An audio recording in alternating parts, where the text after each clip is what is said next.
Part 2 we have page number 80 जहाँ पे हमारे पास एक माइंड मैप टाइप बना हुआ है। Be the kind of reader you would want to follow. अब आप ऐसे रीडर बन जाएं जिसे आप फॉलो करना चाहते हैं। Related to this we have 5 questions here. You have to solve this question by keeping this statement in your mind. Okay, have you ever been asked to lead a group? Did you enjoy being a leader? आपको कभी किसी group को lead करने के लिए कहा गया है, और अगर कहा गया तो आपने उसको एंजॉय किया? And why do you want to be a leader? आप लीडर क्यों बनना चाहते हैं? उसके बाद हमारा थर्ड क्वेश्चन है what do you believe you can offer your society as a leader? आप लीडर बनकर अपनी सोसाइटी को क्या क्या ऑफर कर सकते हैं? We have question number 4, have you ever been in a group that had a poor leader? What did they do that you didn't like? अब आप कभी अपने किसी ऐसे ग्रुप का पार्ट रहे हैं जिसका लीडर अच्छा नहीं था और आपको उसकी क्या चीज़ अच्छी नहीं लगी थी?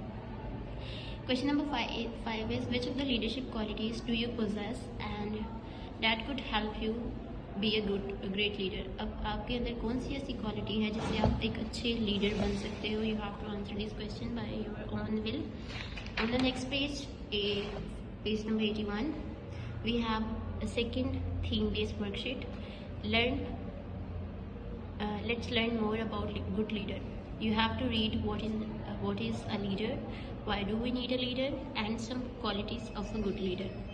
Then we have organizer. यहाँ आपने अपना कोई भी लीडर जो आपको इंस्पायर करता है उसके बारे में लिखना है। The one who inspires me personally is Quaid Azam, तो मैं कायद आज़म के बारे में लिख रही हूँ। Name of the leader who inspires you, यहाँ आपने नेम राइट करना है। Then he is famous for, जिस भी वजह से आपका लीडर जो है वो फेमस है, आपने वो वजह जो है वो लिख देनी है यहाँ पे। Then the date of birth of the leader, the personality you are writing about can be a women और मैन एज वेल, को दोनों में से कोई भी हो सकता है। आप किसी फीमेल को भी सिलेक्ट कर सकते हैं, मेल को भी। You have to paste the picture of the leader here. फिर आपका क्वेश्चन है हिज और हर बिगेस्ट अचीवमेंट, उनकी सबसे ज़्यादा बड़ी अचीवमेंट कौन सी थी? And then you have to write a short paragraph about his life and um, उनके मकसद और ज़िंदगी के बारे में आपने यहाँ पे एक पैराग्राफ बनाना है।